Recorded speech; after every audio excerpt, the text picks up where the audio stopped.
It was the sort of Tuesday that required no more than polite acknowledgment from any self-respecting inhabitant of Flaxborough.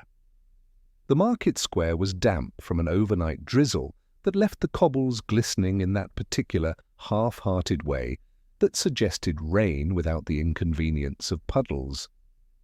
Mr. Blenkinsop, the greengrocer, had already positioned his cabbages with military precision, muttering to himself about how moisture improved the look of his lettuces, but never the loyalty of his customers.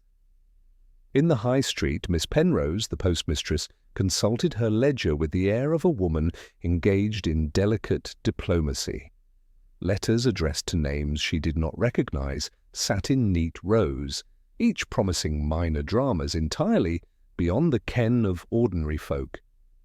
And at the corner cafe, Mr. Dobson sipped his tepid tea, listening with the practised interest of a man who would repeat everything he heard in a later, slightly exaggerated form. It was a town accustomed to routine, and it was generally content with it, all of which made the incident at Mrs. Hargreaves's drawing-room lantern display all the more remarkable. Mrs. Hargreaves was a widow of some standing, having outlived both her husband and 2 sons, which in Flaxborough lent her a certain distinguished solemnity. Her late husband had dealt in China, a trade that now permitted her to speak with casual authority on all matters fragile and decorative.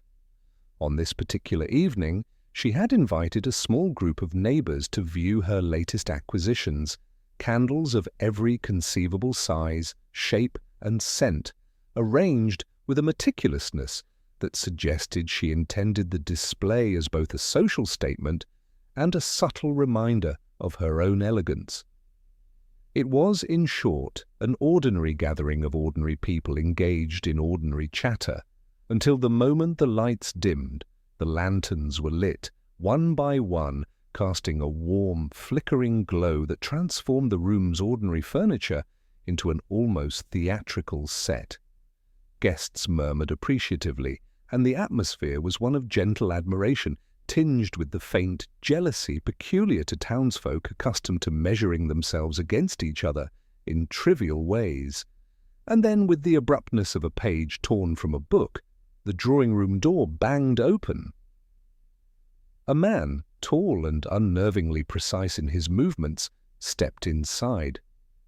He carried nothing but a small waxen candle, which he placed upon the mantelpiece with the care of someone performing a minor ritual.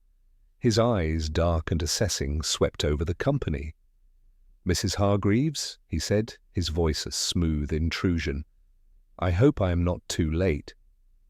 No one knew him, and yet, by the time the first startled gasp had settled into murmured speculation, he had already taken a chair, seating himself with a calm that suggested both confidence and entitlement. Mrs. Hargreaves herself, while maintaining her customary composure, betrayed a flicker of unease. I'm afraid I wasn't expecting any visitors," she said, smoothing the folds of her gown as though it could serve as armour. "Nor was I," the stranger replied with a faint bow of his head. "But sometimes opportunity guides one more surely than invitation." There was a momentary hush, followed by the rustle of skirts and the faint cough of polite disapproval. Mr. Dobson, who had been leaning slightly forward in his chair, whispered to no one in particular. "A peculiar fellow, that. Where do people like that spring from?" The stranger smiled at the comment, though it was impossible to tell whether he had heard it. He lit the candle he had brought, placing it beside a particularly delicate porcelain figurine of a lady holding a parasol. The flame trembled, and the room seemed to draw its collective breath, as if waiting for something to happen. For some minutes nothing did, save for the odd creak of floorboards and the soft murmur of Flaxborough social etiquette in motion. Then, as if following some private cue, the man leaned slightly towards Mrs. Hargreaves. "You have a remarkable sense of timing," he murmured, glancing at the flickering lanterns. one feels inclined to stay, to linger in such illumination. The room, ordinarily adept at concealing minor tensions, became acutely aware of a subtle disturbance. Not scandalous, certainly, not yet, but enough to set small minds whispering and larger minds noting the precise angle at which the visitor's elbow rested upon the polished arm of his chair. By the time Inspector Purbright arrived, called by a slightly flustered housemaid who had spotted the stranger's unusual demeanour, he found a room charged with an unspoken question rather than the chaos of crime. Mrs. Hargreaves, still composed, greeted him with an expression that suggested both relief and a quietly concealed curiosity. "It's nothing exactly," she said as Purbright removed his hat and coat, "but I thought it best to have a professional opinion. One never knows in Flaxborough." Purbright's eyes swept the drawing-room, noting the neat rows of candles, the precise placement of the stranger's single wax votive, and the faint tension in the postures of the assembled guests. There was no disturbance, no theft, no outright threat. Yet something, small, peculiar, entirely in keeping with the town's fondness for discreet scandal, had occurred. "I understand," Purbright said gently, "that a visitor arrived unannounced?" "Yes, just now. Quite civil, but unusual." Purbright nodded. He inclined his head slightly towards the man who was now attempting a polite conversation with Mrs. Hargreaves's neighbour, Mrs. Grindle. The stranger's smile was courteous, practised, and, in Purbright's experience, not entirely unmeasured. "Let us see, then," Purbright murmured to himself, "what sort of mischief lurks behind a candle's flame." And with that, he settled into a chair at the edge of the gathering, ostensibly to observe, but in reality to begin the patient, polite work of untangling Flaxborough's newest, quiet disruption. The evening's display of candles had promised warmth and elegance. Instead, it had brought the faintest scent of intrigue. The morning after the candle-lit visit, Flaxborough stirred with a subtle, almost conspiratorial energy. Mrs. Hargreaves's drawing-room had become the unspoken topic of conversation in the market, the post office, and even the railway buffet, where stationers and shop assistants, unused to excitement beyond the odd stolen bicycle or misplaced parcel, now found themselves embroiled in an incident that required careful recounting. Mr. Dobson naturally was first to circulate a slightly embellished version of the evening, noting the stranger's peculiar intensity and the almost theatrical placement of his single wax candle.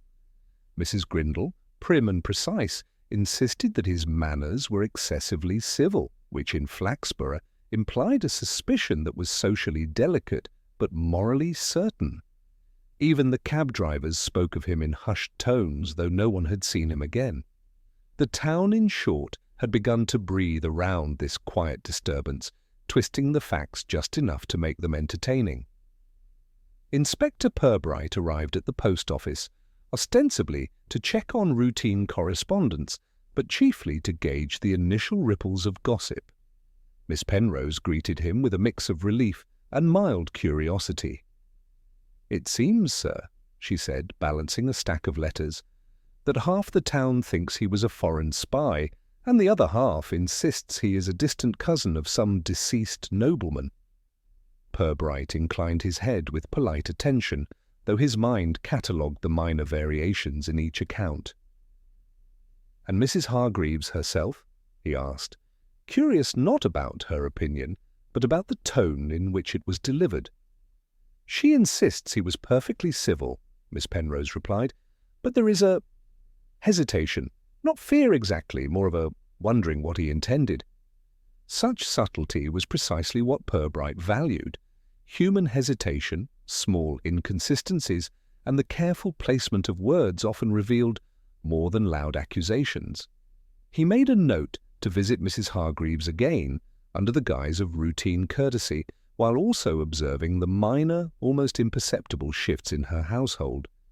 By mid-morning he wandered through the high street, where shopkeepers were adjusting their displays with unusually sharp attention, hoping to be seen as properly vigilant citizens.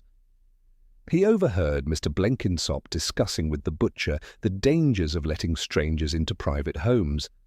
"And she didn't even ask for references," Mr. Blenkinsop concluded, as though that were a grave social lapse. Every remark, every whispered suspicion added a layer to the picture. Yet as Purbright observed the town, he noted a curious consistency. None of the townsfolk seemed genuinely concerned for Mrs. Hargreaves herself. Their focus, as always, rested on the breach of expected propriety and the potential amusement or alarm it generated. Returning to the Hargreaves' residence, he found her tending to her collection of candles, placing each one with meticulous care. The stranger had left nothing behind, save for the faint trace of his cologne and the minor disturbance of household order. Mrs. Hargreaves greeted him with her habitual composure, though her eyes betrayed a fleeting unease. "He was unusual, sir," she said. "I cannot quite say why, but I felt compelled to listen to him, as if merely attending to his presence was somehow necessary." Purbright nodded. "And did he speak of anything in particular, or simply linger?" "Nothing substantial. Yet I find myself thinking about his words, his manner, longer than seems reasonable. Perhaps that is the danger of civility unaccompanied by context." The inspector made no immediate reply, noting only the subtle way her hands trembled when she adjusted a candle wick. Civility, uncontextualized, could indeed unsettle a person accustomed to order. It was a detail that in Flaxborough could grow to significance far beyond its apparent weight. Later that afternoon, Purbright met with Sergeant Hutton at the police station, a modest building that smelled of ink, leather, and persistent damp. Hutton had already spoken with several residents and reported a mixture of curiosity and suspicion, none of it concrete. "No signs of forced entry, sir, and nothing missing," Hutton said, exhaling a small sigh of frustration. "But half the town wants to know who the man was, and the other half seems to think I should have done something. I've suggested a report, but, well, you know how it is." "Quite," Purbright replied, leaning back. "Sometimes the absence of evidence speaks more clearly than the presence of it." Hutton raised an eyebrow. "And this, sir, would be precisely what I intend to observe," Purbright said with his customary calm. "Gossip, reactions, inconsistencies in storytelling, these often provide the first clues. Not all of them, of course, but enough to begin seeing the pattern." By evening, as the town's curiosity solidified into a low, persistent hum, another small but telling development occurred.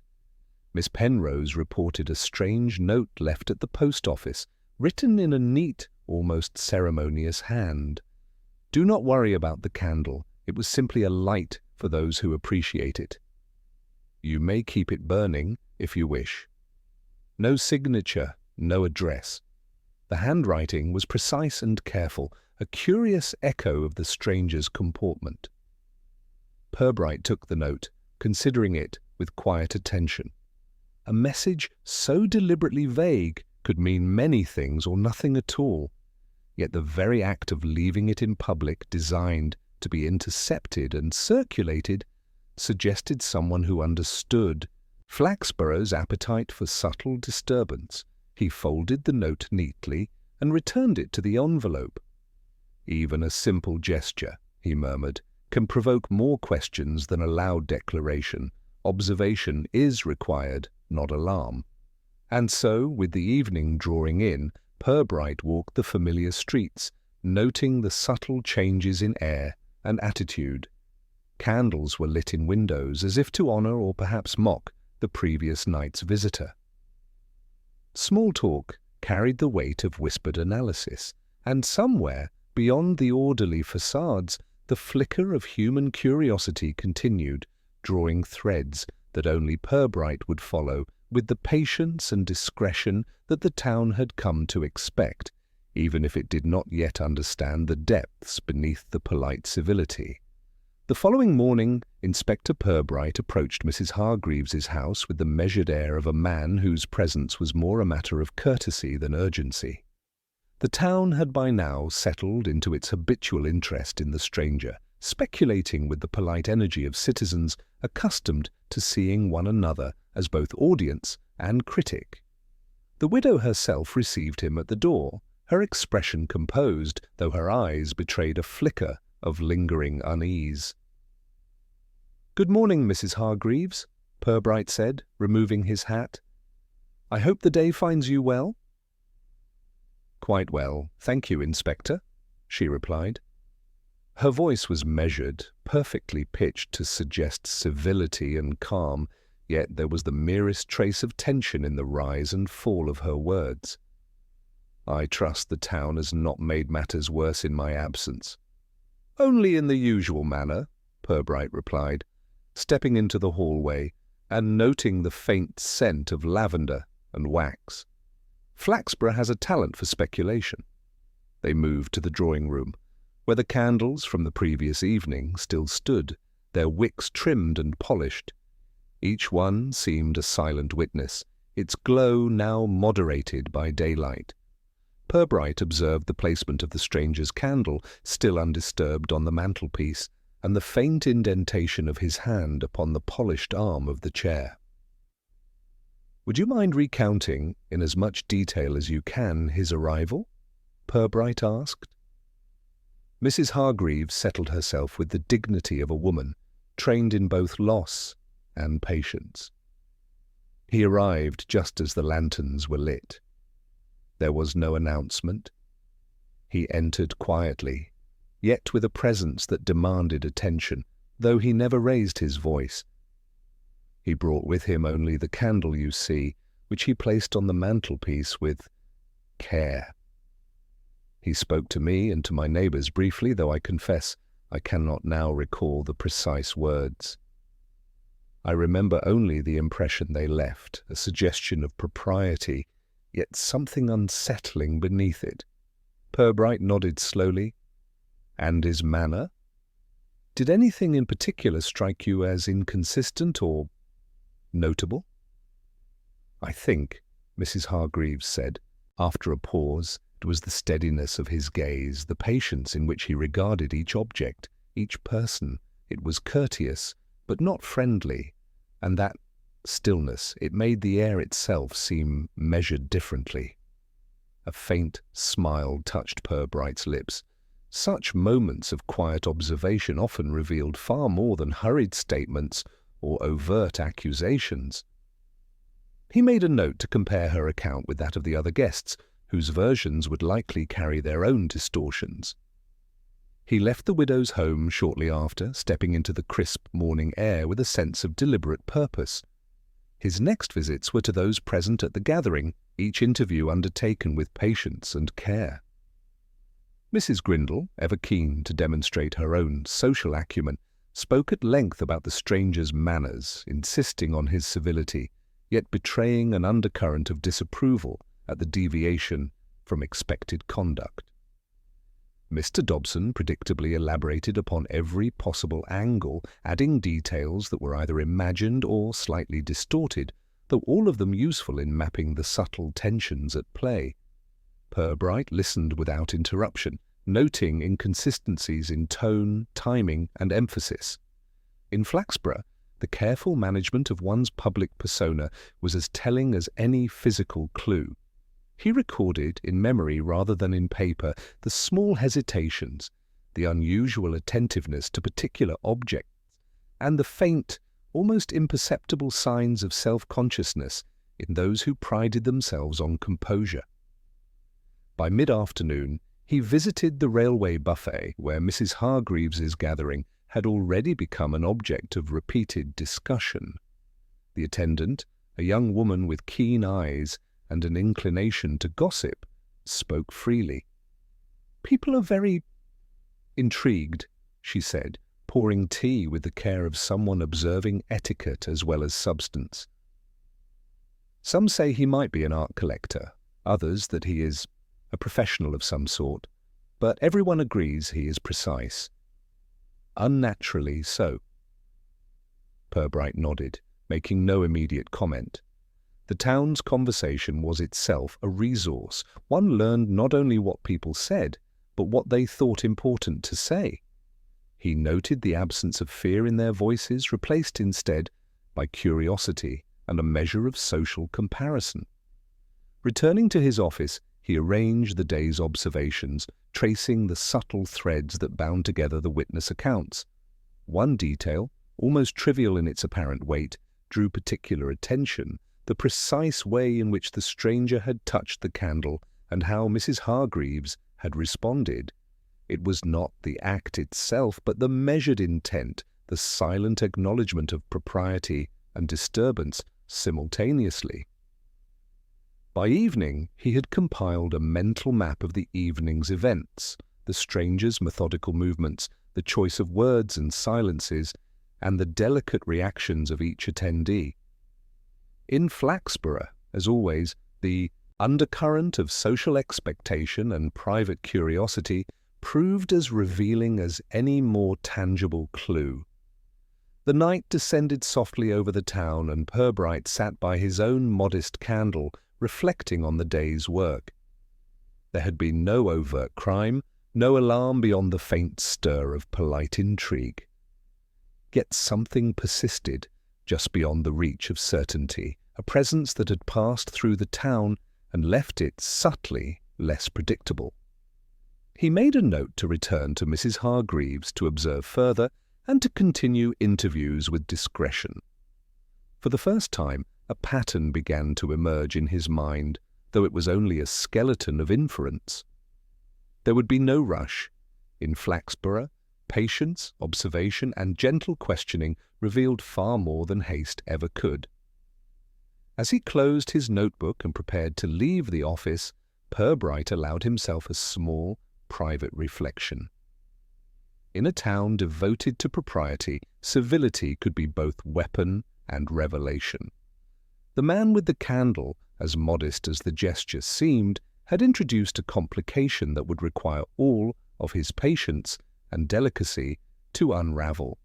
By midweek, Flaxborough had settled into a tentative rhythm of speculation, each household conducting its own quiet investigation through gossip, observation, and the occasional strategic question over tea. Yet beneath this polite facade, subtle tensions had begun to emerge. Purbright arrived at the town hall one morning where the weekly council meeting was in progress. He had been informed that the stranger's visit and the ensuing discussion among the widow's acquaintances had become a subject of mild concern among councillors. It was the sort of concern that demanded words but avoided action, preferring instead to circulate in whispers and hints. A local councillor, Mr. Fenton, who prided himself on discerning matters of propriety with unrivalled finesse, leaned toward his colleagues. "I suggest," he said in his carefully measured tone, "that we must at least consider who might have allowed a stranger to intrude upon Mrs. Hargreaves's household. There are implications for social order." The room murmured politely. Purbright, sitting inconspicuously at the back, noted the way words were chosen not for clarity, but for their social effect. Nothing had been said about the stranger himself, his manner, his intent, or his potential danger, only about propriety, predictability, and the subtle inconvenience to communal order. After the meeting, Purbright made his way to the High Street, stopping at the butcher's shop. Mr. Cook, a man who considered his social instincts nearly equal to his skill with a cleaver, had already drawn a small crowd around the counter. "I tell you," Cook said, chopping with unusual vigour, "it must be Jenkins. Of course it's Jenkins. Always lurking about, always polite, and now this. Who else would have the audacity to act so?" Purbright allowed a faint, polite smile. Jenkins, the local accountant, was an easy target for suspicion, reliable, methodical, and socially ambitious to the point of ostentation. But instinct, honed through years of quiet observation, suggested that this first conclusion was unlikely to capture the truth. He called on Mrs. Hargreaves once more, ostensibly to review the arrangement of her candles and ensure all remained in order. She received him with customary civility, though a shadow of uncertainty lingered in her gaze. "I fear," she said, "that people are beginning to assign motives where none exist." "I am told Jenkins has been spoken of." She hesitated, lowering her voice. "Perhaps unfairly." Purbright inclined his head. "Speculation has a life of its own in Flaxborough. It is often more persistent than fact." "Indeed," she murmured, "and sometimes more interesting." Purbright made no reply, merely noting the precise way she handled a particular candlestick, slightly more tightly than necessary, as if conscious of its symbolic importance. Such minor gestures often revealed more than any explicit statement could. Later he observed Mr. Jenkins in his office, a tidy room of ledgers and forms arranged with near-obsessive order. Jenkins was polite, deferential even, but there was an edge of discomfort in his responses. "I assure you, Inspector," he said, adjusting his spectacles, "I have no connection with this visitor. I respect Mrs. Hargreaves, of course, but I would never presume to intrude." Purbright noted the hesitation, the slight tremor in Jenkins's hands, and the very human desire to prove innocence through repeated assurance. Yet nothing, no evidence, no action, no corroborated detail, pointed to guilt. Jenkins remained, for the moment, a convenient but unsubstantiated candidate. Meanwhile, the townsfolk continued to circulate their theories. Mrs. Grindle, ever vigilant for breaches of social order, had already convened a small committee of neighbours to determine if the stranger had any connection with the upcoming horticultural show. "It would be a disaster," she insisted, "if someone like that had the audacity to influence our arrangements. Flaxborough must be protected from intrusion." Purbright observed from a quiet distance, noting the way concern was shaped less by threat than by the potential disruption of habitual routine. Even suspicion itself was measured and polite, constrained by a mutual desire to preserve appearances. That evening he returned to his office and reviewed the day's observations. There were inconsistencies, minor contradictions in statements, and faintly exaggerated recollections of mannerisms. The first obvious suspect, Jenkins, had become the focus of collective anxiety, but the evidence remained circumstantial, built upon inference rather than observation. He allowed himself a quiet reflection. In Flaxborough, the neat solution was often seductive but rarely correct. The town demanded resolution, yet the truth frequently lay in subtle gestures, tiny dislocations of habit, and the careful study of human behaviour. And so, as the lamplighters moved through the streets and the evening settled over the quiet town, Purbright prepared for the days ahead. He would continue to observe, to listen, and to test the surface assumptions of the townsfolk. Jenkins might yet prove innocent or guilty, but only the patient accumulation of detail would reveal the true pattern. The following morning dawned with a pale sun that lent the town a washed-out clarity, revealing details that often went unnoticed under the usual haze of routine. Purbright began his day with a deliberate walk through the narrower lanes of Flaxborough, noting how shutters leaned just slightly ajar, how window boxes sagged with winter's weight, and how the townsfolk's faces betrayed the quiet insistence of curiosity and expectation. It was along one such lane, near the back entrance of Mrs. Hargreaves's property, that Purbright encountered a small but telling irregularity. A candle stub, long extinguished, lay wedged beneath a lattice fence post. It was so trivial that a casual observer might have ignored it entirely, but Purbright bent to examine it with careful attention.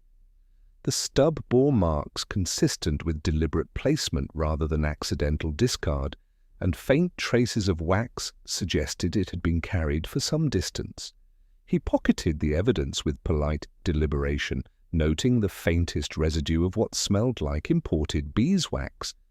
It was a detail so minor as to be nearly invisible to the townsfolk, yet it suggested that the stranger's visit had left more than mere impression.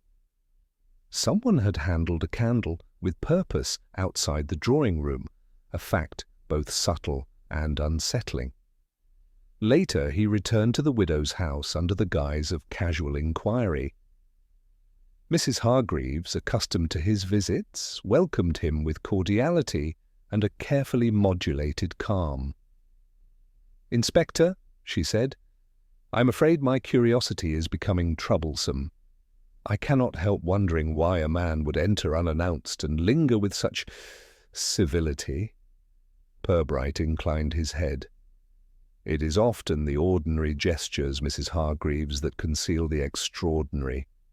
He allowed a brief pause, noting her slight tightening of the hands around a porcelain figurine. "May I inquire whether you noticed anything unusual about the way he handled the candles, or his gaze upon certain objects?" Her eyes flickered momentarily toward the mantelpiece. He seemed deliberate. Not merely polite, but precise, as if each placement and glance were meaningful. I thought it an oddity at the time, though I could not have articulated why. It was the very sort of observation Purbright valued, understated, overlooked, and revealing only in accumulation. Each gesture, hesitation, or carefully judged word could illuminate the motives hidden beneath civility.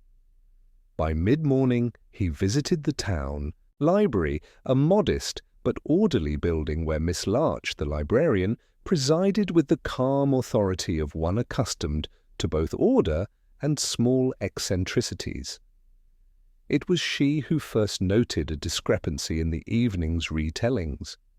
The stranger's coat had brushed against no fewer than 3 surfaces in the drawing-room, yet there was no sign of disturbance beyond the careful placement of the candle.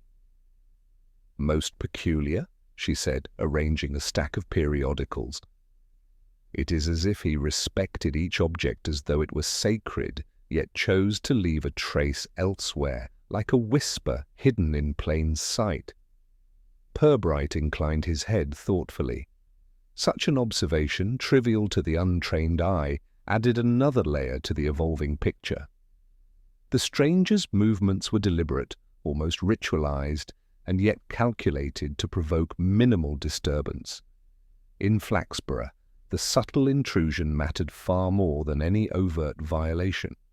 That afternoon, Purbright called upon Mr. Jenkins again, ostensibly to discuss routine municipal matters.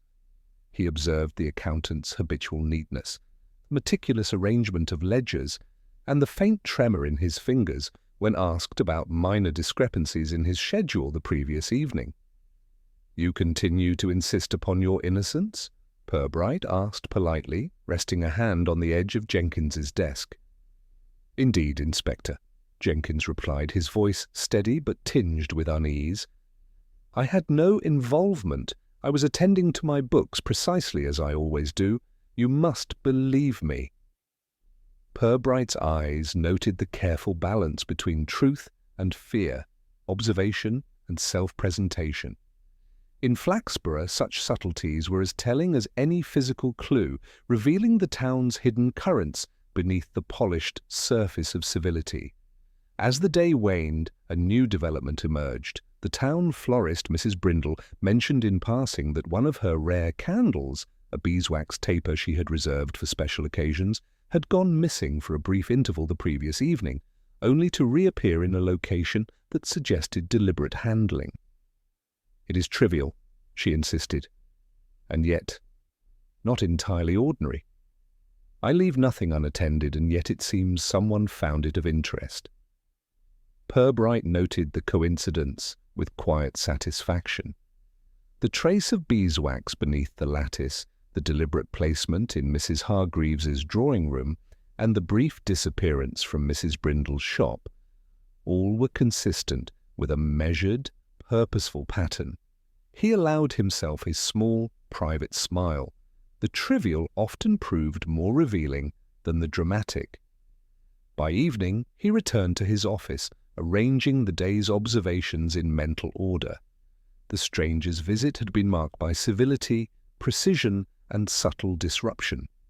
Candles, trivial, delicate, ordinary, had become instruments of attention and perhaps communication. Jenkins remained a convenient figure upon whom suspicion rested, yet Purbright's instinct cautioned against hasty conclusions. The town, meanwhile, circulated new versions of the story, each enriched by imagination and polite exaggeration. Flaxborough had resumed its daily rhythm, though the faintest tremor of intrigue persisted. And as he prepared his notes for the coming days, Purbright reflected on the quiet power of ordinary acts and the extraordinary patience required to trace them to their source. The morning air was crisp, carrying the faint tang of coal smoke from the chimneys of Flaxborough's quieter streets. Purbright made his way along the narrow lanes with the deliberate pace of a man observing both surface and undercurrent, noting the subtle shifts in the town's demeanour. Mrs. Hargreaves's drawing-room had become a locus of quiet speculation, and he intended to explore the broader social landscape that now surrounded her unremarkable, yet suddenly scrutinized household. His first visit was to the town baker, Mr. Sedgwick, whose establishment was notable for both the precision of its pastries and the fervour with which he discussed neighbourhood affairs. "Inspector," Sedgwick began without preamble, flour dusting his sleeve, "have you heard the latest?" The stranger, what some call the candleman, he lingered long enough to impress half the street. "I swear he paused by my window when I was arranging the scones." Purbright inclined his head, allowing the remark to settle in his mind. The anecdote was minor, but the choice of emphasis, the precise observation of ordinary action, was telling. He made a mental note to cross-check it with other witnesses. By mid-morning, he visited the chemist, Mrs. Fenwick, who prided herself on knowing both the health and the habits of every resident. "I observed him, Inspector," she said, adjusting her spectacles, "and there is something almost ritualistic in his approach, not only polite but meticulous. It is as if the smallest disturbance is an offence he cannot abide." Purbright made no comment, merely noting the subtle overlap with previous accounts, deliberate movements, understated observation, and a persistent attention to detail. In a town like Flaxborough, where propriety often masqueraded as virtue, such patterns were valuable. By lunchtime, Purbright found himself at the railway buffet, where small groups of townsfolk gathered to exchange observations, theories, and the occasional embellishment. The stranger's visit had become the evening's entertainment. Some insisted he was a collector of rare candles, others suggested he was testing the decorum of Flaxborough society. The theories varied, but the fascination remained consistent. It was here, amid tea and crumpets, that Purbright noticed a subtle anomaly. A young woman, Miss Cartwright, who was generally unremarkable in social matters, spoke with unusual assurance about the precise angle at which the stranger had placed his candle. She described the light as touching certain porcelain figures in a way that created an almost theatrical shadow. Purbright filed this away as another trivial but deliberate observation, small enough to be overlooked, yet significant when considered with other accounts. That afternoon he returned to Mrs. Hargreaves's drawing-room, ostensibly to inspect the candle arrangements for consistency. The widow greeted him with calm courtesy, though a trace of curiosity lingered. "Inspector," she said, "I am grateful for your attention. Some of my neighbours seem more concerned with what they imagine than what actually occurred." Purbright inclined his head, noting her precise handling of the candles, the careful alignment of the wicks and the faint marks where someone had previously rested a hand.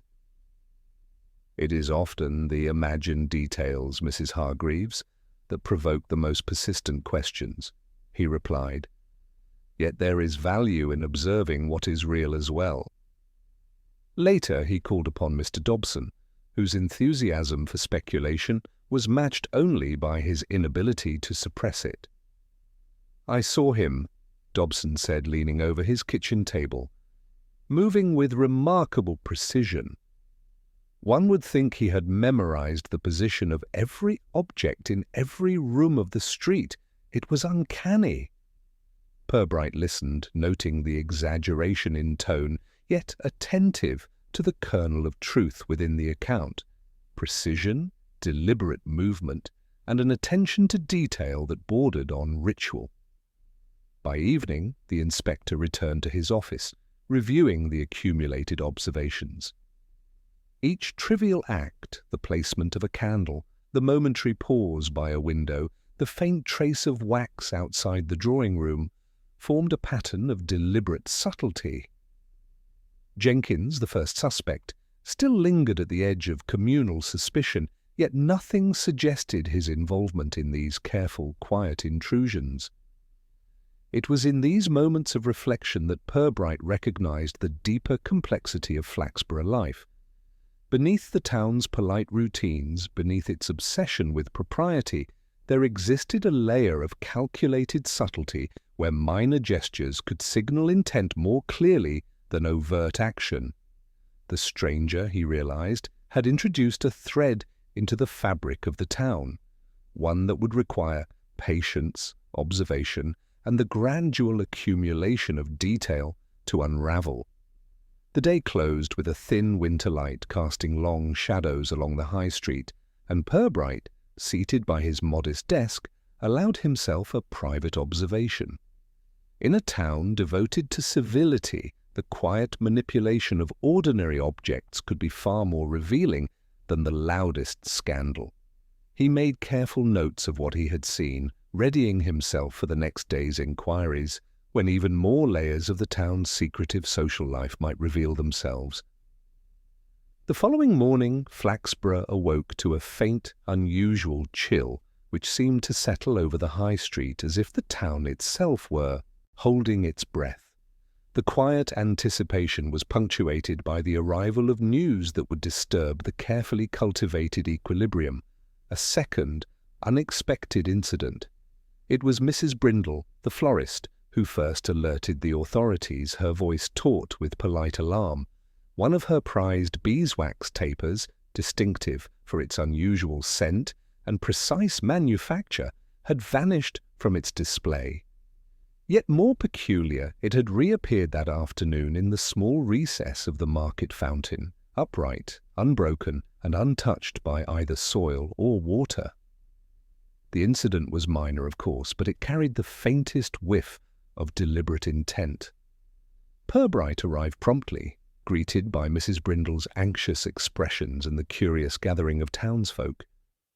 "I cannot imagine," she said, wringing her hands over the edge of her apron, "how it came to be placed there. No one entered the shop, and yet it has been moved, as if guided by someone unseen."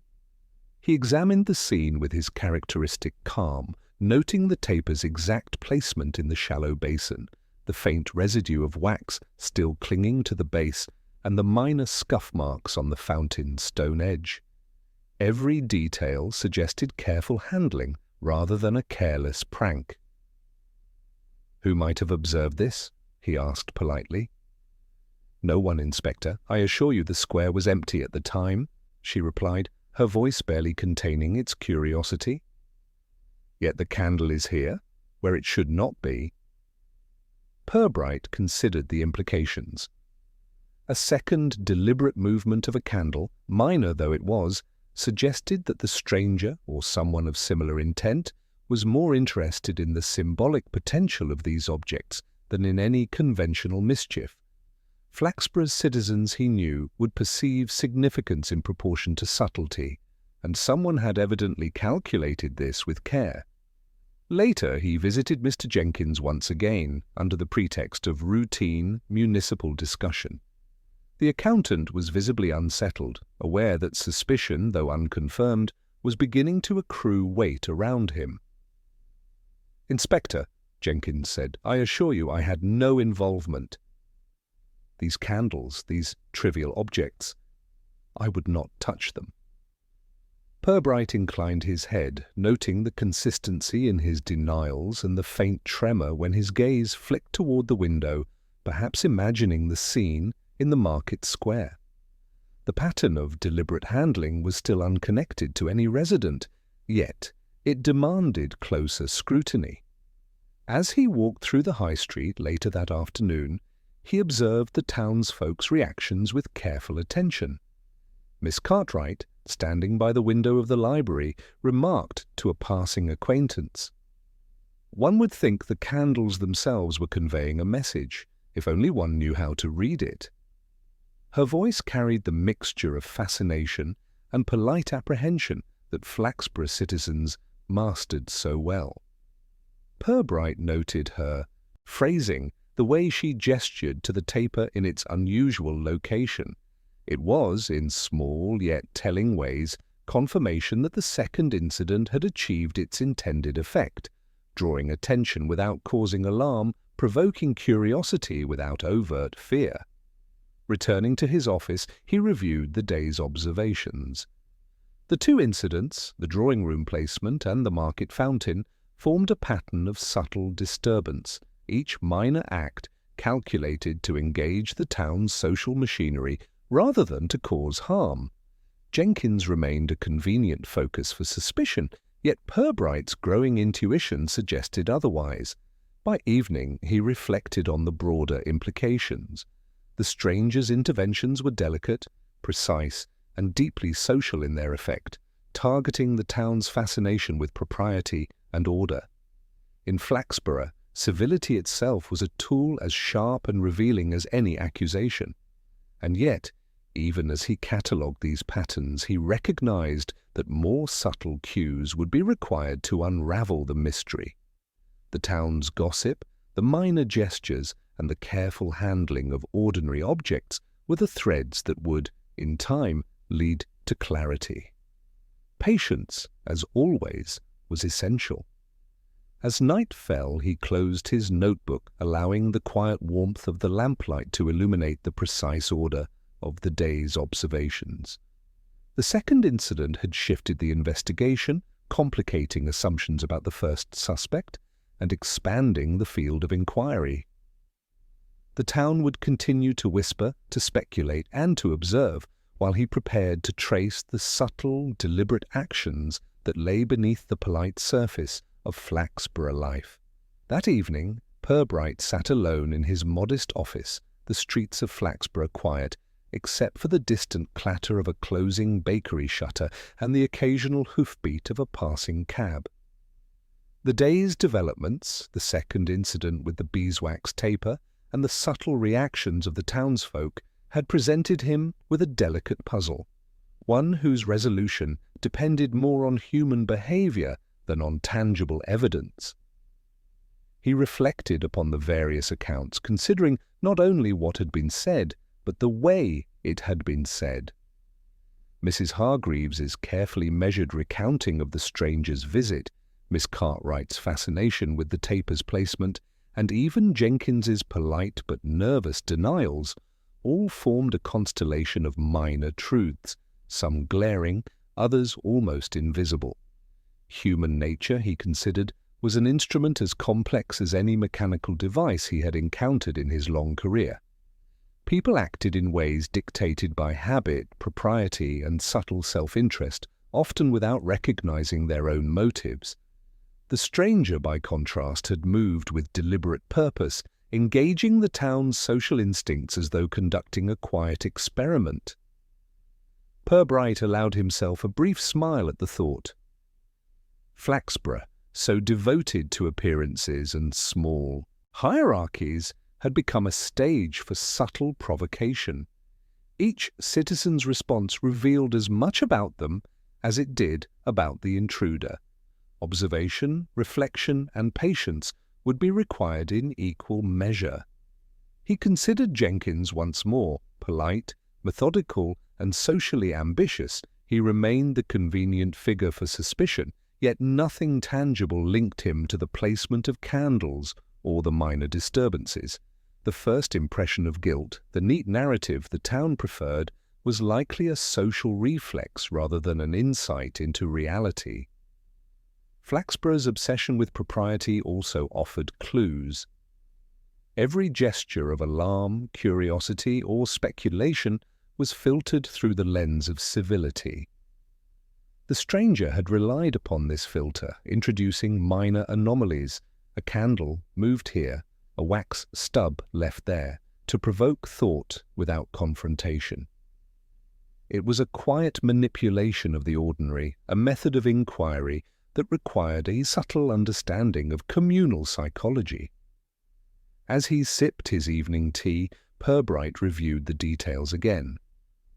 The careful positioning of the candle in Mrs. Hargreaves's drawing room, the mysterious placement of the taper in the market fountain, the faint residue of beeswax under the lattice fence. Each act had been deliberate, precise, and socially calculated. They were the faint signature of someone accustomed to working quietly, testing boundaries, and observing responses. He allowed himself a pause, considering what next steps would reveal the truth. To confront the town's assumptions directly would have been unwise. The collective opinion of Flaxborough was clever, observant, and yet unavoidably biased. Instead, he would rely upon subtle tests, gentle provocations designed to elicit a revealing response from the individual responsible. The inspector's thoughts drifted toward the town's intricate social web. Miss Cartwright, Mr. Sedgwick, Mrs. Brindle, Jenkins, all had played their parts, often unconsciously, in shaping the narrative. Each gesture, remark, or hesitation contributed to a growing understanding of how civility masked the undercurrents of intent. By nightfall, Purbright had formulated a plan. He would observe interactions carefully, noting inconsistencies and subtle hesitations. He would introduce questions and casual remarks designed to unsettle the guilty party, not through confrontation, but through the polite pressure of curiosity and expectation. And, as always, he would wait. In Flaxborough, patience and observation revealed far more than insistence and accusation.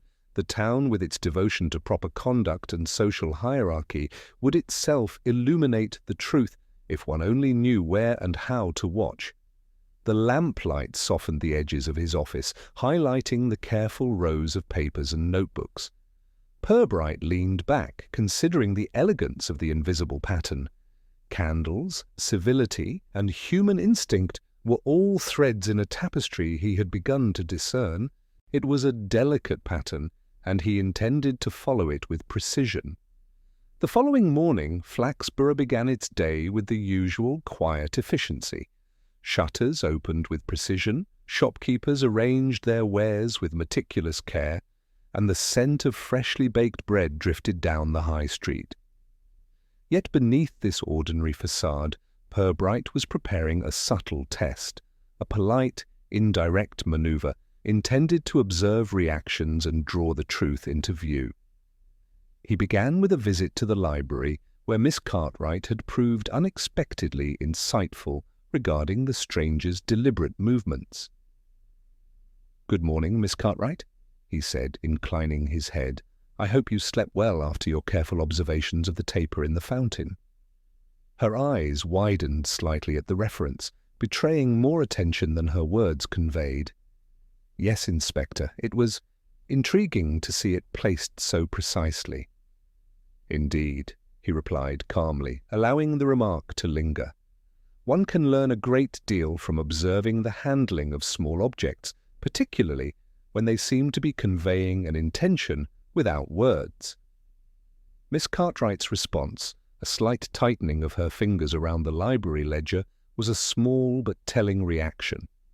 Purbright filed it mentally as he would a physical clue.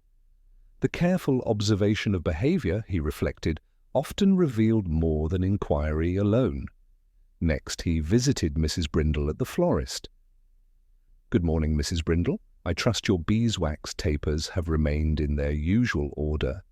She smiled politely, but the faintest flush betrayed her awareness. "Yes, Inspector, and I have been particularly attentive. One does not wish to invite further disturbance." Purbright allowed a slight pause, then added, "It is remarkable, isn't it, how minor acts can disrupt the rhythm of a town devoted to order." Her hands paused over the petals of a rose she was trimming. "Quite so, Inspector. One begins to notice the smallest irregularity." Each interaction was deliberate. Purbright's remarks, courteous and unassuming, were designed to gently probe the limits of attention, to prompt a reaction revealing more than the speaker intended.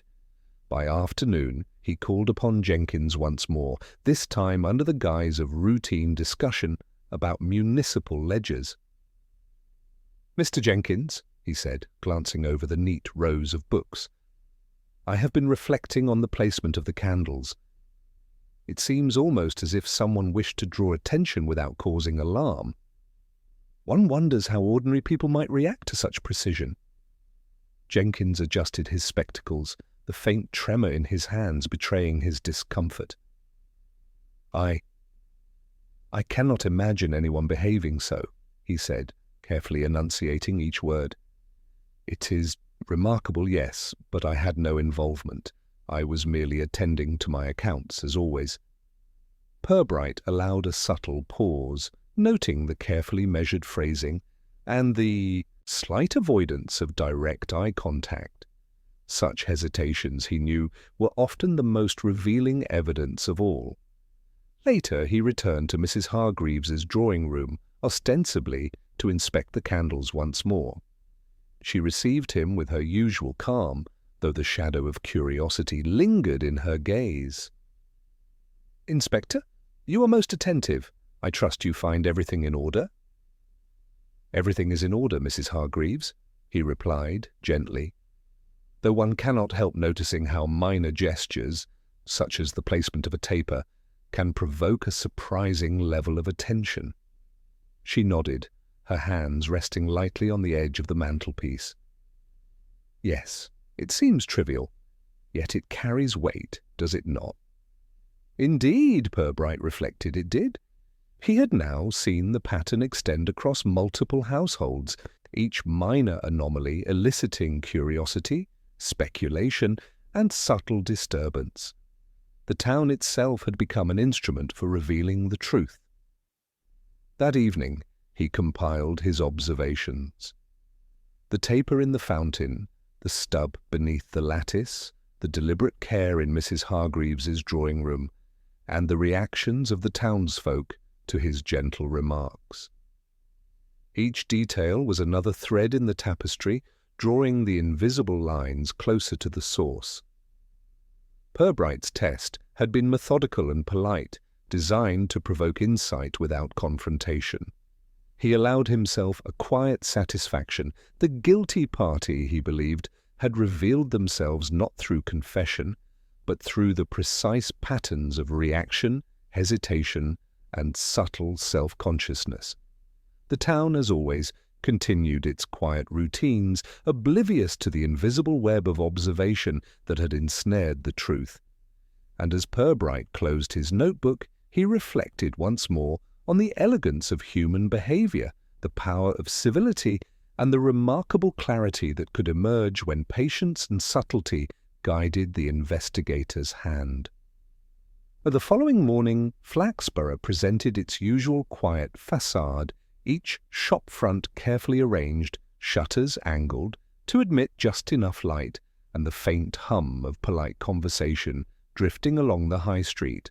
Purbright moved among the familiar streets with measured steps, preparing for the final phase of his enquiry, a setting in which the subtle truths of human behavior would be drawn together and revealed. He began with a visit to Mrs. Hargreaves, requesting her hospitality for a small gathering under the pretext of inspecting her candle arrangements one last time. The widow received him with her customary composure, though there was a faint curiosity in her gaze. "Inspector, I trust your visit is merely a matter of form?" she asked. "Precisely, Mrs. Hargreaves," Purbright replied, allowing a slight pause. "One hopes to observe the final placement, the subtle arrangements, and perhaps to discuss minor points of order. There is no urgency beyond civility." She inclined her head, guiding him into the drawing-room where the candles remained in their deliberate positions. Purbright's eyes lingered over the familiar objects, noting each slight indentation, the careful trimming of wicks, and the faint evidence of prior handling. Every detail had been recorded, every minor gesture logged in his memory, ready to illuminate the pattern he had long been tracing. Later, he invited Mr. Jenkins to join them, ostensibly to review municipal ledgers, though the true purpose was far subtler. Jenkins arrived with his usual formality, neatly attired, a trace of unease betraying his awareness of scrutiny. Purbright offered him a chair, allowing the atmosphere to settle into quiet civility before speaking.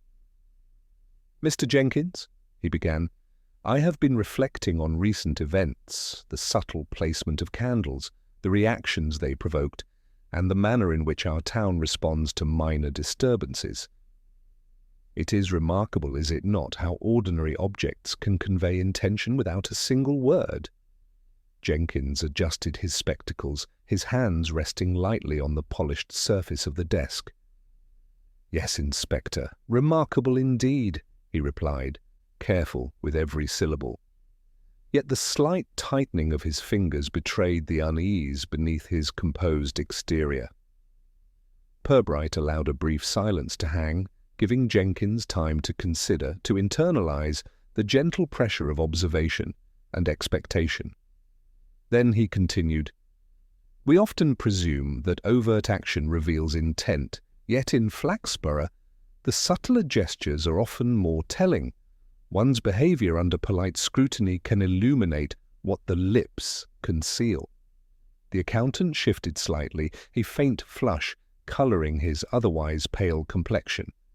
Purbright's gaze remained steady, courteous, and patient, yet unyielding.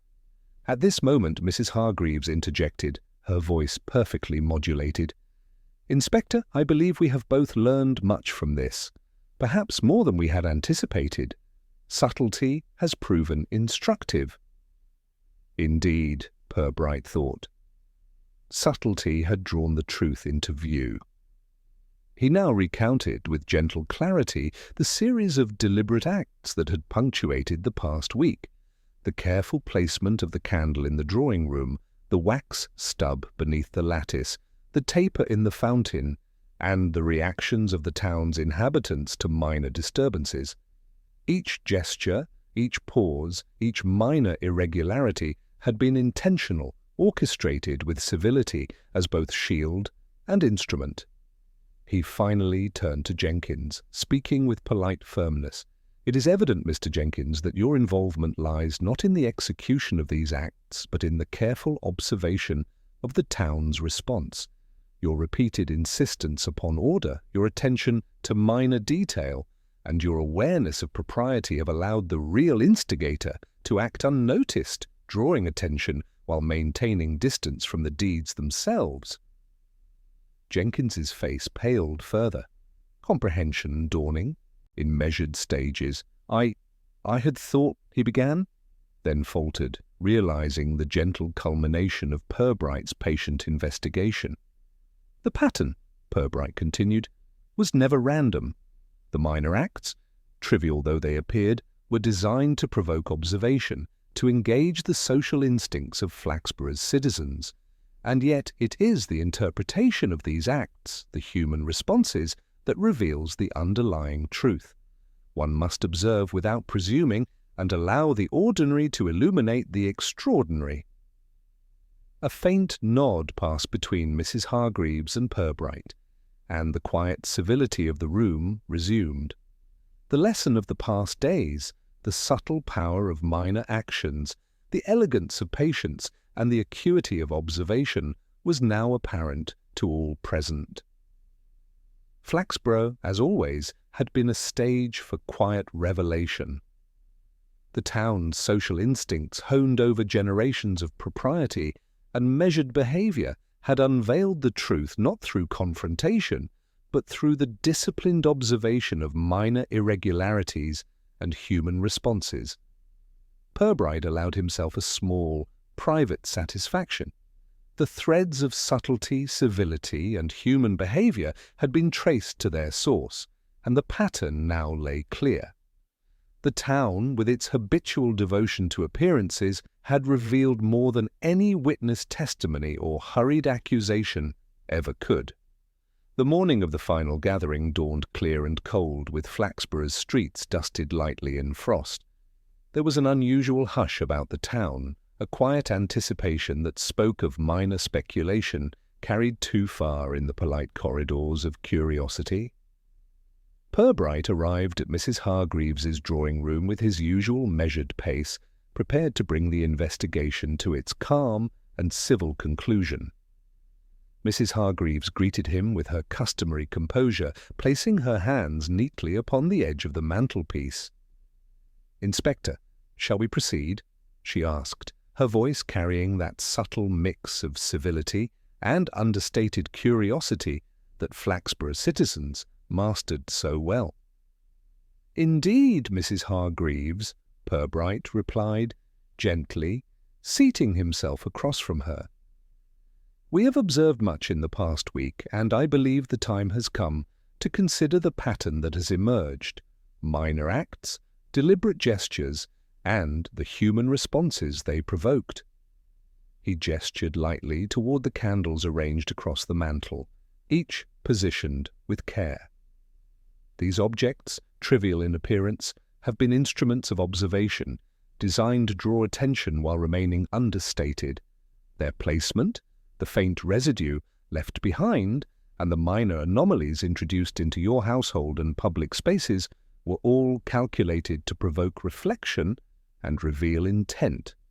Mrs. Hargreaves nodded, her fingers tracing the edge of a taper.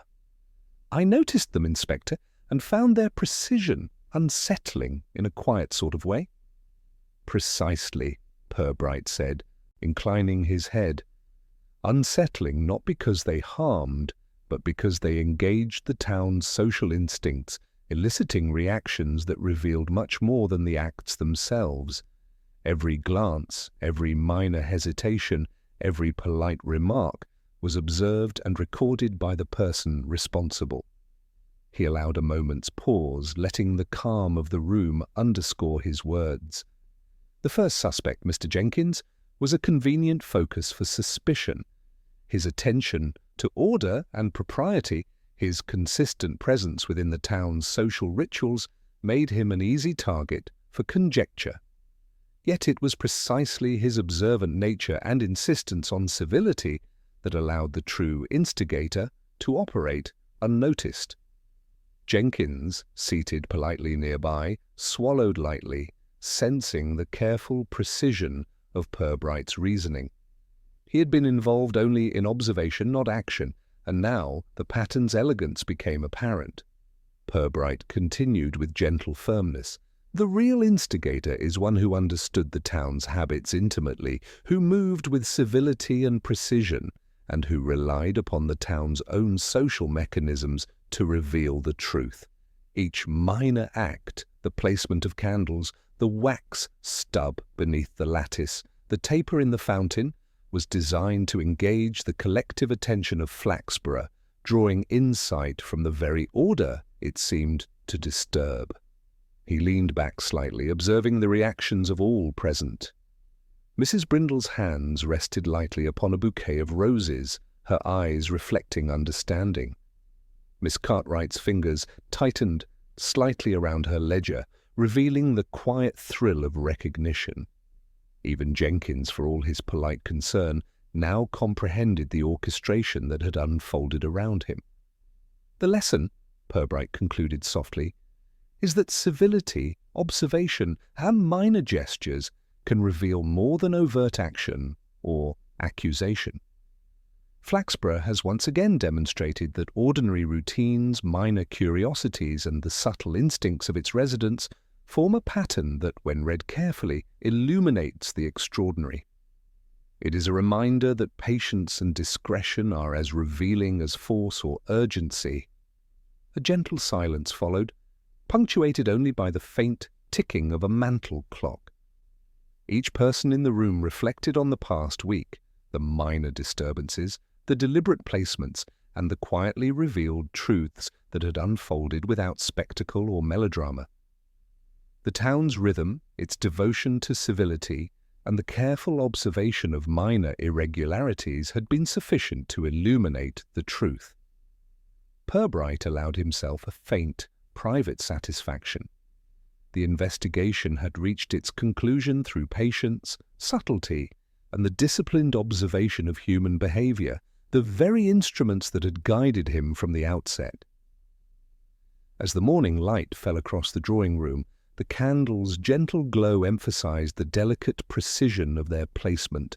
Flaxborough, with its quiet streets, polite society, and enduring attention to propriety, returned to its ordinary routines, enriched subtly by the unfolding of truth and the elegant demonstration of human instinct. Purbright rose, adjusting his hat with meticulous care, and prepared to return to his modest office. The town had revealed its secrets, the patterns had been traced, and civility had illuminated clarity. In Flaxborough, that was often all one needed to uncover the extraordinary within the ordinary. The end